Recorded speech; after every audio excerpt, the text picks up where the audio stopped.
ಎಲ್ಲರಿಗೂ ನಮಸ್ಕಾರ. ನಾವಿಲ್ಲಿ ಯೂನಿಟ್ 4 ಅಲ್ಲಿದ್ದೀವಿ. Unit 4 protection of generators and transformers. ಆ ಯೂನಿಟ್ 4ಅಲ್ಲಿ ಕೋರ್ಸ್ ಔಟ್ಕಮ್ ಏನಪ್ಪ ಅಂತ ಹೇಳಿದ್ರೆ analyse the fault and protection for the alternator and transformers. ಇದು ಸ್ವಿಚ್ ಗೇರ್ ಆ್ಯಂಡ್ ಪ್ರೊಟೆಕ್ಷನ್ ಸಬ್ಜೆಕ್ಟ್ನಲ್ಲಿ 4th ಯೂನಿಟ್. ನೋಡಿ, ಇಲ್ಲಿ ನಾವು ಟ್ರಾನ್ಸ್ಫಾರ್ಮರ್ ಪ್ರೊಟೆಕ್ಷನ್ ಬಗ್ಗೆ ಹೇಳ್ತಿದ್ವಿ. ಈ ಸೆಷನಲ್ಲಿ ನಾನು ಬುಚ್ ಹೋಲ್ಸ್ ರಿಲೇ ಯಾವ ಥರ ಆಪ್ರೇಟ್ ಆಗ್ತಾ ಇದೆ ಮತ್ತು ಅದರ ಕನ್ಸ್ಟ್ರಕ್ಷನ್ನು ವರ್ಕಿಂಗು ಹೇಗಾಗ್ತಿದೆ ಅಂತ ಹೇಳ್ತಾ ಇದ್ದೀನಿ. ಅದಕ್ಕಿಂತ ಮುಂಚೆ ನಾವು ಇಲ್ಲಿ ಈ ಸೆಷನ್ನು ಯಾವ ರೀತಿ ನಾವು ಕವರ್ ಮಾಡ್ತೀನಿ ಈ ಸೆಷನಲ್ಲಿ ಅನ್ನೋದನ್ನ ಹೇಳ್ತೀನಿ. ಈ ಸೆಷನಲ್ಲಿ ಫಸ್ಟ್ ನಾನು ಏನು ಮಾಡ್ತೀನಪ್ಪ ಅಂದರೆ ಯಾಕೆ ಪ್ರೊಟೆಕ್ಷನ್ ಬೇಕು ಅಂತ ಹೇಳ್ತೀನಿ. ನಂತರ ಟ್ರಾನ್ಸ್ಫಾರ್ಮರಲ್ಲಿ ಬರುವಂತಹ ಅಬ್ನಾರ್ಮಾಲಿಟೀಸ್ ಅಂದರೆ ಫಾಲ್ಟ್ಸ್ ಬಗ್ಗೆ ಹೇಳ್ತೀನಿ. ನಂತರ ಟೈಪ್ಸ್ ಆಫ್ ಪ್ರೊಟೆಕ್ಷನ್ಸ್ ಬಗ್ಗೆ ಮತ್ತು ಯಾಕೆ ನಾವು ಟ್ರಾನ್ಸ್ಫಾರ್ಮರ್ನ ಪ್ರೊಟೆಕ್ಷನ್ ಮಾಡಬೇಕು ಅನ್ನೋದ್ರ ಬಗ್ಗೆ ಹೇಳ್ತೀನಿ. ನಂತರ construction of Butch holes relay, ಆ ನಂತರ working of Butch holes relay ಹೇಳಿ ನಾನು ಈ ಸೆಷನ್ನ ಕನ್ಕ್ಲೂಡ್ ಮಾಡ್ತೀನಿ. ಈಗ ಯಾಕೆ ಪ್ರೊಟೆಕ್ಷನ್ ಮಾಡಬೇಕು ಅಂತ ನೋಡೋಣ. ಇಲ್ಲಿ ನಮ್ಮ all electrical power station need to operate very efficiently for a long period of time without failure. ಅದೇ ನಮ್ಮ ಇಂಟೆನ್ಷನ್ ಏನಪ್ಪ ಅಂದರೆ ನಮ್ಮ power stations long period effective ಆಗಿ ವಿತೌಟ್ ಫೇಲ್ಯೂರು ಆಪ್ರೇಟ್ ಆಗಬೇಕು. ಆಲ್ಸೋ ಇದ್ರ ಜೊತೆಗೆ unit contain very expensive equipment ranging from large amount of copper, steel, cooling oils. So monitoring and protection showing the state of the electrical unit are imperative so that irreparable fault causing a long downtime are minimized. ಅಂದರೆ ನಮ್ಗೆ ಇಲ್ಲೇನು ಹೇಳ್ತೀವಿ ಅಂತಂದರೆ ಇದು long time failure ಆಗಿರೋದ್ರ ಜೊತೆಗೆ ಇಲ್ಲಿ ನಮಗೆ ಎಷ್ಟೊಂದು ಯೂನಿಟ್ಸ್ಗಳು ಬರ್ತವೆ, ಎಷ್ಟೊಂದು ಎಕ್ವಿಪ್ಮೆಂಟ್ಗಳು ಬರ್ತವೆ. ಆ ಎಕ್ವಿಪ್ಮೆಂಟಲ್ಲಿ ನಮಗೆ ಲಾರ್ಜ್ ಅಮೌಂಟ್ ಆಫ್ ಕಾಪರ್ ಇರುತ್ತೆ, ಸ್ಟೀಲ್ ಇರುತ್ತೆ ಮತ್ತು ಕೂಲಿಂಗ್ ಆಯಿಲ್ ಇರುತ್ತೆ. ಅದನ್ನ ನಾನು ಏನು ಮಾಡಬೇಕಪ್ಪ ಅಂದರೆ ಮಾನಿಟರ್ ಮಾಡಬೇಕು ಮತ್ತು ಪ್ರೊಟೆಕ್ಷನ್ ಮಾಡಬೇಕು. ಇದು ಏನನ್ನು ಶೋ ಮಾಡುತ್ತಪ್ಪ ಅಂದರೆ it will show state of electrical unit or imperative so that irreparable fault causing a long downtime are minimized. ಈ ಫಾಲ್ಟನ್ನು ಮಿನಿಮೈಸ್ ಮಾಡೋದ್ರಿಂದ ಏನು ಮಾಡ್ಬೋದಪ್ಪ ಅಂದರೆ ಈ ಫಾಲ್ಟ್ ಏನು ಕಾಸ್ ಮಾಡುತ್ತೆ ಲಾಂಗ್ ಡೌನ್ ಟೈಮ್ನ ನಾವೇನು ಮಾಡ್ಬೋದು ಮಿನಿಮೈಸ್ ಮಾಡಬಹುದು. Next there are voltage and current failures which affect the insulation, magnetic steel and conducting copper part, and also fault that can occur in insulating cooling oil due to various contamination and carbonization. ಈ slide ಏನು ಹೇಳ್ತಿದೆ ಅಂತ ಹೇಳಿದ್ರೆ current ಮತ್ತು voltage failure ಆಗುತ್ತೆ. ಇದರಿಂದ ಏನು effect ಆಗುತ್ತಪ್ಪ ಅಂದರೆ insulation ಮತ್ತು ಮ್ಯಾಗ್ನೆಟಿಕ್ ಸ್ಟೀಲು ಮತ್ತು conducting copper path. Also fault that can occur in insulating cooling oil due to various contamination and carbonisation will occur due to fault. Next ನಾವು ನೋಡೋಣ ಯಾವ್ಯಾವ ಫಾಲ್ಟು ಟ್ರಾನ್ಸ್ಫಾರ್ಮರ್ಸಲ್ಲಿ ಆಗತ್ತೆ ಅಂತೇಳಿ. ಯಾವ್ಯಾವ ಫಾಲ್ಟ್ ಆಗುತ್ತೆ? ಒಂದು ಇನ್ಸಿಪಿಯೆಂಟ್ ಫಾಲ್ಟ್ ಅಂದರೆ ಏನಪ್ಪ ಅಂತ ಹೇಳಿದ್ರೆ ಸ್ಲೋ ಡೆವಲಪಿಂಗ್ ಫಾಲ್ಟ್. ಯಾವ್ಯಾವ ಫಾಲ್ಟ್ ಇದು ಅಂಡರ್ ಬರುತ್ತೆ ಅಂತ ಹೇಳಿದ್ರೆ insulation failure of winding, core heating, fall of oil level due to leaky joints. These are called as a incipient fault. These are also called as a slow developing faults. Next ನಾವು ನೋಡೋಣ ಇನ್ಯಾವ fault ಆಗುತ್ತೆ ಟ್ರಾನ್ಸ್ಫಾರ್ಮರಲ್ಲಿ ಅಂತ. Insulation failure of winding core heating, fall of oil level due to leaky joints. Next earth fault ಆಗುತ್ತೆ. ನಂತರ face to face fault and overloading, and earth and face fault. Type of transformer protection. What I am going to cover here is the previous class session, and what I am going to cover in this session is a Buchholz relay operation and a working principle and a construction that I am going to cover in this class. What I am discussing now is a previous class session.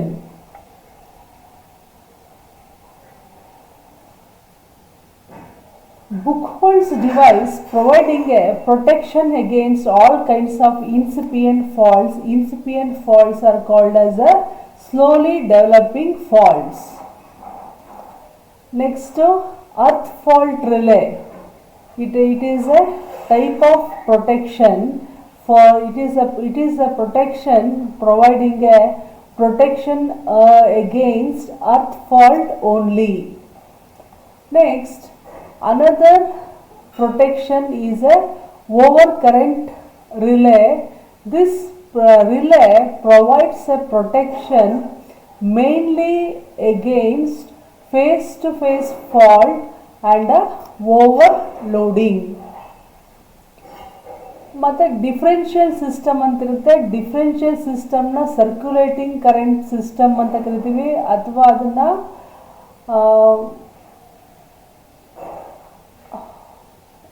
ಅದನ್ನು Merz Price protection ಅಂತ ಕರಿತೀವಿ. This will provide a protection against both earth and phase fault. Next, the complete protection of a transformer usually requires the combination of the above mentioned system.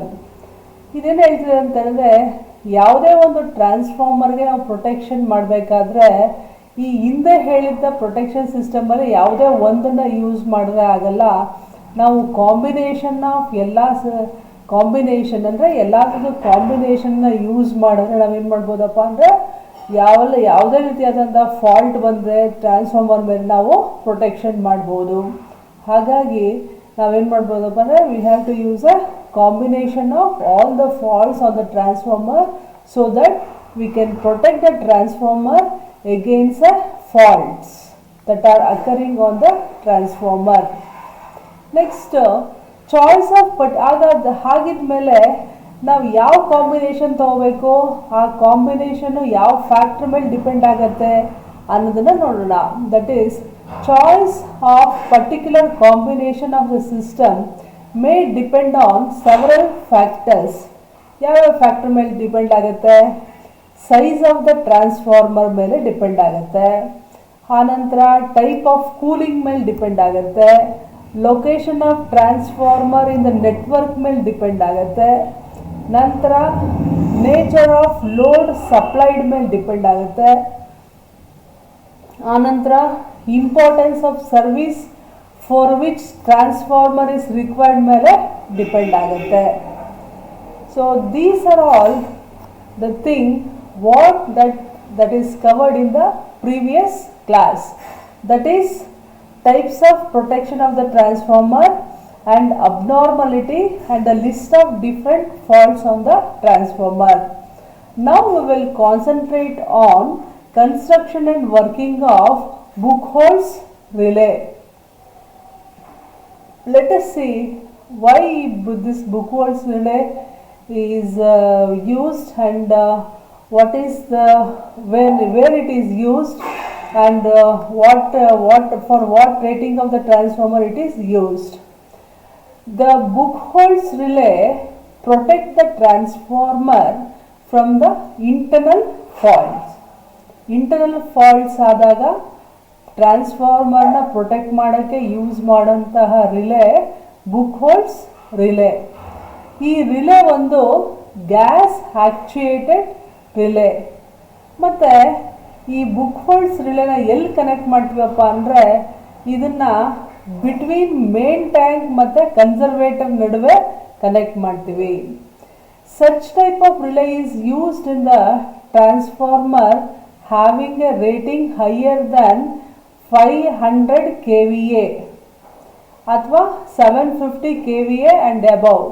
ಆ rating ಟ್ರಾನ್ಸ್ಫಾರ್ಮರನ್ನು protect ಮಾಡಲಿಕ್ಕೆ from the internal ಫಾಲ್ಟ್ಸಿಂದ protect ಮಾಡಲಿಕ್ಕೆ Buchholz ರಿಲೇನ use ಮಾಡ್ತೀವಿ.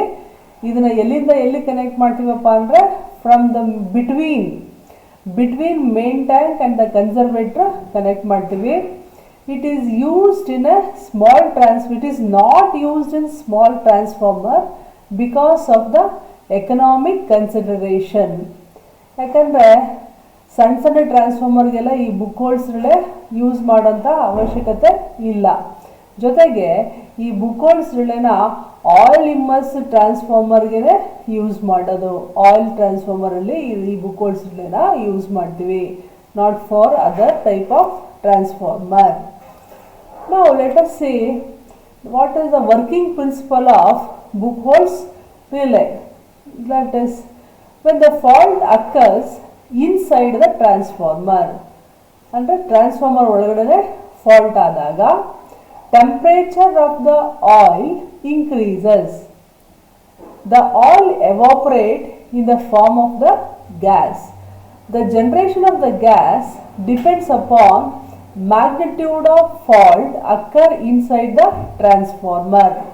The internal failure occur in the transformer either because of the insulation breakdown between the winding or winding have the weak initial contact.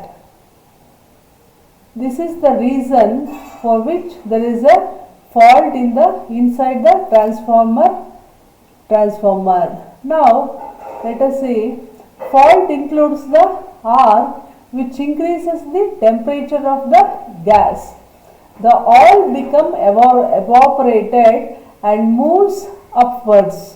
The book holes relay detect the failure and gives the alarm to the personnel. The transformer is disconnected from the main supply for the maintenance. ಅಂದರೆ ಏನಾಗುತ್ತೆ, ಇಲ್ಲಿ fault ಆದಾಗ arc develop ಆಗುತ್ತೆ. ಆ ಆರ್ಕಿಂದ ಏನಾಗುತ್ತೆ ಅಂತ ಹೇಳಿದ್ರೆ oil heat ಆಗುತ್ತೆ. ಈ ಆಯಿಲ್ ಹೀಟ್ ಆದಾಗ ಗ್ಯಾಸ್ ರಿಲೀಸ್ ಆಗುತ್ತೆ, ಹೈಡ್ರೋಜನ್ ಗ್ಯಾಸು. ಈ ಹೈಡ್ರೋಜನ್ ಗ್ಯಾಸು ಎವಾಪ್ರೇಟ್ ಆಗುತ್ತೆ. ಎವಾಪ್ರೇಟ್ ಆಗಿ ಮೇಲ್ಗಡೆ ಹೋಗ್ತದೆ. ಟ್ರಾನ್ಸ್ಫಾರ್ಮರ್ ಈ ಬುಕ್ ಹೋಲ್ಸ್ ರಿಲೇ ಟ್ಯಾಂಕಿಂದ ಡೌನ್ವರ್ಡಿಂದ ಅಪ್ವರ್ಡ್ ಮೂಮೆಂಟ್ ಆಗುತ್ತೆ. ಈ ಅಪ್ವರ್ಡ್ ಮೂಮೆಂಟ್ ಆದಾಗ ಆ ಮರ್ಕ್ಯೂರಿ ಸ್ವಿಚ್ ಏನಿರುತ್ತೋ ಆ ಮರ್ಕ್ಯೂರಿ ಸ್ವಿಚ್ಚು ಕ್ಲೋಸ್ ಆಗುತ್ತೆ. ಕ್ಲೋಸ್ ಆದಾಗ ಏನಾಗುತ್ತೆ, ಇದೊಂದು ಅಲಾರಾಮ್ನ ಕೊಡುತ್ತೆ. ಆ ಅಲಾರಾಮ್ ಕೊಟ್ಟಾಗ ಈ ಪರ್ಸನಲ್ ಏನು ಮಾಡ್ತಾರೆ ಅಂತ ಹೇಳಿದ್ರೆ ಟ್ರಾನ್ಸ್ಫಾರ್ಮರ್ ಡಿಸ್ಕನೆಕ್ಟ್ ಮಾಡಿ they will take the transformer for maintenance. Next we will see construction of book holes relay. Here in the book holes relay there is a metallic chamber is connected through the pipe between the conservator and a tank. This chamber is filled with a transformer oil. So this is a diagram which shows a metallic chamber. So this chamber is having a transformer filled with a transformer oil. This is connected between a transformer main tank and connected in between the transformer main tank and the conservator. Here this arrow shows the flow of oil from main tank towards the conservator, and there are two cocks, that is a release cock on the upper side and a test cock on the lower side. Here there are two hinges, one on the upper portion and another on the lower portion. Let us see, the one of the hinges placed in the upper portion of the metallic chamber along with the mercury switch. This mercury switch is used for activating the alarm. The other float is placed in the lower portion of the metallic chamber along with the mercury switch. The mercury switch is used for actuating the tripping circuit. Here upper portion mercury switch is activating for the activate the alarm, and the lower portion mercury switch is activated the tripping circuit. Here this picture shows the mercury switch. Here there is a hinge. For hinge there is a connection of the float, and mercury switch is placed on the hinge, is placed on the float. Here the mercury switch is in the open position, and there is another mercury switch that is placed on the downward lower portion of the metallic chamber. Here there is a flap. That flap is along the path of the conservator tank and the main tank, and there is another hinge is there. Here the mercury switch is in the open position. So this is the position of the mercury switch when there is no internal fault on the transformer. Here this is a complete diagram of a Buchholz relay. Here you may observe the diagram. There is a float on the upper side, and that float is connected on that float there is a mercury switch is connected. Here the mercury switch is on the first upper side mercury switch is connected to the alarm circuit, and there is another hinge, and that is connected to the float on which the mercury switch is placed. This mercury switch is connected to the trip circuit, and to that hinge is connected to the flap. So this flap is placed such that this is along the place wherein which there is a flow of oil between main tank and the conservator. Let us see working of a Buchholz relay. Transformer ಅಲ್ಲಿ internal fault ಆದಾಗ transformer ಅಲ್ಲಿ arc develop ಆಗುತ್ತೆ. ಆ arc ಇಂದ transformer oil heat up ಆಗುತ್ತೆ. Transformer oil ಯಾವ thermal effect ಇಂದ heat ಆಗಿ ಅದರಿಂದ ಹೈಡ್ರೋಜನ್ ಗ್ಯಾಸು ಲಿಬರೇಟ್ ಆಗುತ್ತೆ. ಈ ಹೈಡ್ರೋಜನ್ ಗ್ಯಾಸು ಟ್ರಾನ್ಸ್ಫಾರ್ಮರ್ ಆಯಿಲ್ದು ಲೋಯರ್ ಪಾರ್ಟಿಂದ ಅಪ್ಪರ್ ಪಾರ್ಟ್ಗೆ ಮೂವ್ ಆಗುತ್ತೆ. ಆವಾಗ ವೇಪರ್ಸ್ಗಳು ಅಪ್ಪರ್ ಪಾರ್ಟಲ್ಲಿ ಸ್ಟೋರೇಜ್ ಆಗ್ತಾ ಹೋಗುತ್ತೆ. ಇದರಿಂದ because of evaporation of the hydrogen gas ಏನಾಗುತ್ತೆ ಅಂತ ಹೇಳಿದ್ರೆ ಅಪ್ಪರ್ ಪಾರ್ಟಲ್ಲಿ ಕಲೆಕ್ಟ್ ಆಗ್ತಾ ಹೋಗುತ್ತೆ. ಇದರಿಂದ ಏನಾಯಿತು ಅಂತ ಹೇಳಿದ್ರೆ ಅಪ್ಪರ್ ಪಾರ್ಟಲ್ಲಿ ಆಯಿಲ್ ಲೆವೆಲ್ಲು ಡಿಕ್ರೀಸ್ ಆಗ್ತಾ ಬಂದುತ್ತೆ. ಈ ಥರ ಡಿಕ್ರೀಸ್ ಆಗ್ತಾ ಬಂದಾಗ ಈ ಫ್ಲೋಟ್ ಏನಾಯಿತು, ಮೊದಲು ಯಾವ ಪೊಸಿಷನ್ಲಿತ್ತು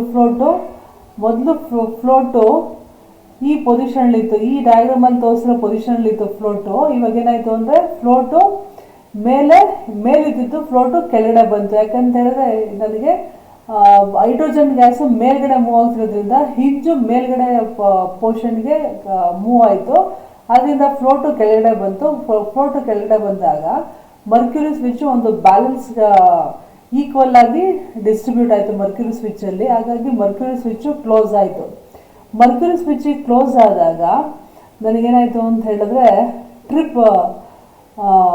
ಅಲಾರಾಮ್ ಸರ್ಕ್ಯೂಟು ಕ್ಲೋಸ್ ಆಗುತ್ತೆ. ಅಲಾರಾಮ್ ಸರ್ಕ್ಯೂಟು ಕ್ಲೋಸ್ ಆದಾಗ ಏನಾಯಿತು ಅಂತ ಹೇಳಿದ್ರೆ ಅದು ಕ್ಲೋಸ್ ಆದ ತಕ್ಷಣ ಇದು ಪರ್ಸನೇಲ್ ಯಾರು ವರ್ಕ್ ಮಾಡ್ತಿರ್ತಾರೆ ಅಲ್ಲಿ ಅವ್ರಿಗೆ ಅಲಾರಾಮ್ ಹೋಗುತ್ತೆ.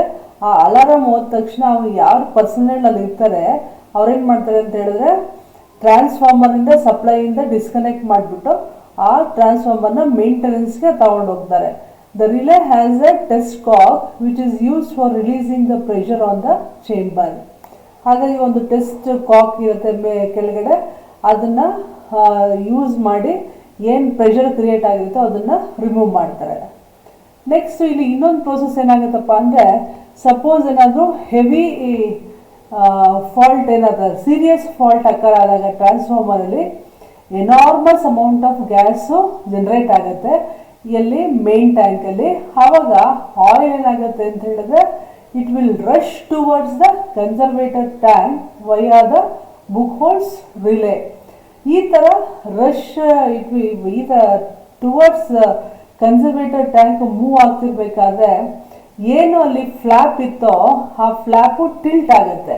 ಅದು ಟಿಲ್ಟ್ ಆದಾಗ ಏನಾಯಿತು ಅಂತ ಹೇಳಿದ್ರೆ ಆ ಮರ್ಕ್ಯೂರಿ ಸ್ವಿಚ್ ಏನಿತ್ತೋ ಆ ಸ್ವಿಚ್ಚು ಕ್ಲೋಸ್ ಆಗಿ ಅದೇನಂತೇಳಿ ಆ ರಿಲೇ ಏನಾಗುತ್ತಪ್ಪ ಅಂದರೆ ಟ್ರಿಪ್ ಸಿಗ್ನಲ್ನ ಸರ್ಕ್ಯೂಟ್ ಬ್ರೇಕರ್ಗೆ ಕೊಡುತ್ತೆ.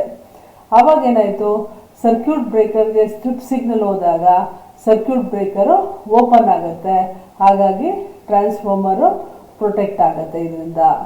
ಇಲ್ಲಿ ಈ ಡಯಾಗ್ರಾಮ್ ಏನಿದೆ ಪಿಕ್ಚರಲ್ಲಿ ಶೋ ಆಗ್ತಿರೋದು ಇದೇನಪ್ಪ ಅಂದರೆ ಒಂದು ಬುಕ್ ಹೋಲ್ಸ್ ರಿಲೇದು ಆ್ಯಕ್ಚುಲಿ ಯಾವ ಥರ ಕಾಣಿಸುತ್ತೆ ಆ ರಿಲೇ ಅನ್ನೋದು ಡಯಾಗ್ರಾಮು. ಇಲ್ಲಿ ನಾನು ಪ್ರೀವಿಯಸ್ ತೋರಿಸಿದ ಡಯಾಗ್ರಾಮ್ ಯಾವುದಪ್ಪ ಅಂದರೆ ಅದು ಆ್ಯಕ್ಚುಲ್ ಬುಕ್ ಹೋಲ್ಸ್ ರಿಲೇದು ಸರ್ಕ್ಯೂಟ್ ಡಯಾಗ್ರಾಮು. ಇದು pictorial representation of a Buchholz relay. ಈಗ ಮಾರ್ಕೆಟಿಂಗ್ ಪ್ರೈಸ್ ಬುಕ್ ಹೋಲ್ಸ್ ರಿಲೇದು 3500 40,000 ತನಕನೂ ಮಾರ್ಕೆಟಿಂಗ್ ಪ್ರೈಸ್ ಇರುತ್ತೆ. ನಾವು ನೆಕ್ಸ್ಟ್ ನೋಡೋಣ ಮಲ್ಟಿಪಲ್ ಚಾಯ್ಸ್ ಕ್ವಶನ್ಸ್ಗಳು ಯಾವ್ಯಾವ ಬರುತ್ತೆ ಈ ಬುಕ್ ಹೋಲ್ಸ್ ರಿಲೇದು ಕನ್ಸ್ಟ್ರಕ್ಷನ್ ಆ್ಯಂಡ್ ವರ್ಕಿಂಗ್ ಪ್ರಿನ್ಸಿಪಲ್ ಮೇಲೆ ಯಾವ್ಯಾವ ಮಲ್ಟಿಪಲ್ ಚಾಯ್ಸ್ ಕ್ವಶನ್ಸ್ ಬರುತ್ತೆ ಅಂತ ನೋಡೋಣ. ಫಸ್ಟು ನೋಡೋಣ, the Buchholz relay is placed in conservator tank. ಎರಡನೇ answer the transformer tank itself. Third answer the pipe connecting main tank of transformer and a conservator. And the D, answer number 4 is the circuit breaker. ಈಗ ಒಂದು ಸ್ವಲ್ಪ ಹೊತ್ತು analyse ಮಾಡೋಣ ಎಲ್ಲಿ connect ಆಗಿರುತ್ತೆ ಅಂತ. ನಾವು ಕ್ವಿಕ್ಕಾಗಿ ನಾವು ಹಳೆಯದನ್ನ ರಿಕಾಲ್ ಮಾಡ್ಕೊಂಡು ಎಲ್ಲಿ ಕನೆಕ್ಟ್ ಆಗಿತ್ತೆ ಅಂತ. ಯಾವುದು ಸರ್ಕ್ಯೂಟ್ ಬ್ರೇಕರು ಎಲ್ಲಿ ಕನೆಕ್ಟ್ ಅಲ್ಲ, ಸರ್ಕ್ಯೂಟ್ ಬ್ರೇಕರ್ ಅಲ್ಲ, ಬುಕ್ ಹೋಲ್ಸ್ ಎಲ್ಲಿ ಕನೆಕ್ಟ್ ಆಗಿತ್ತು, it is connected between the conservator tank and the main tank of the transformer. ಹಾಗಾಗಿ ಕರೆಕ್ಟ್ ಆನ್ಸರ್ ಯಾವುದಪ್ಪ ಇದರಲ್ಲಿ ಅಂತ ಹೇಳಿದ್ರೆ it is connected between pipe connecting between the main tank of the transformer and the conservator. This is the right answer. Now let us see the second question.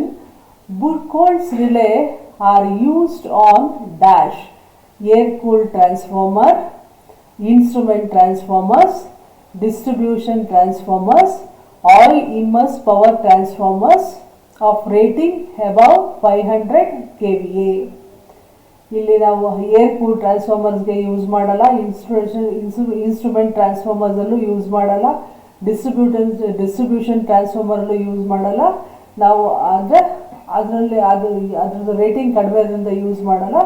ನಾವು ಯಾವುದಕ್ಕೆ use ಮಾಡ್ತೀವಿ book holes relay ಅಂತ ಹೇಳಿದ್ರೆ all immerse power ಟ್ರಾನ್ಸ್ಫಾರ್ಮರಲ್ಲಿ rating 500 kV ಮತ್ತು above ರೇಟಿಂಗಲ್ಲಿ ನಾವು Buchholz ರಿಲೇನ ಯೂಸ್ ಮಾಡ್ತೀವಿ.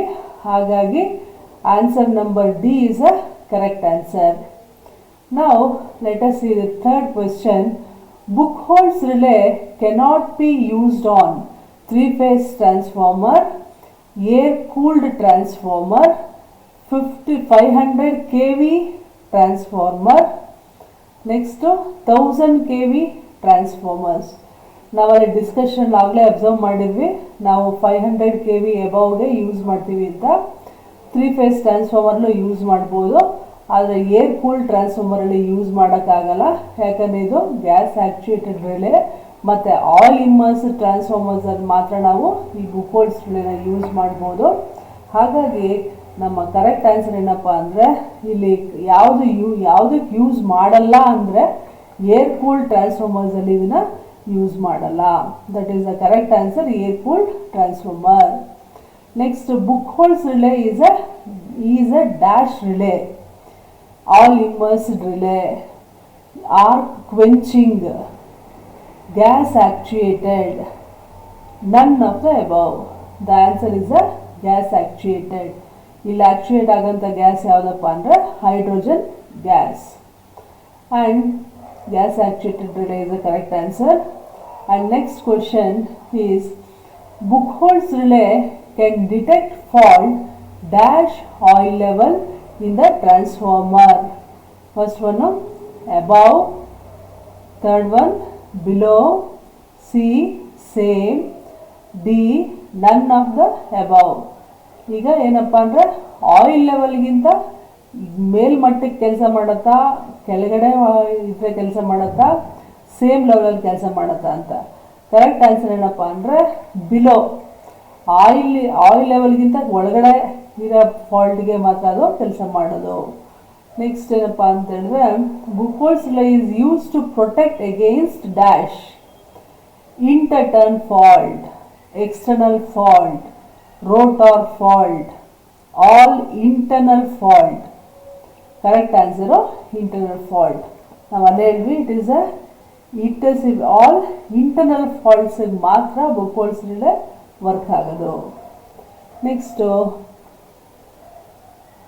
which of these is not a component of Buchholz relay? Mercury switch, float, flap, pressure gauge. Answer is D. Pressure gauge is not a component of a Buchholz relay. Mercury switch Buchholz relay irutte, float irutte, flap irutte, ಆದರೆ pressure gauge ಇರಲ್ಲ. Answer is D. Pressure gauge.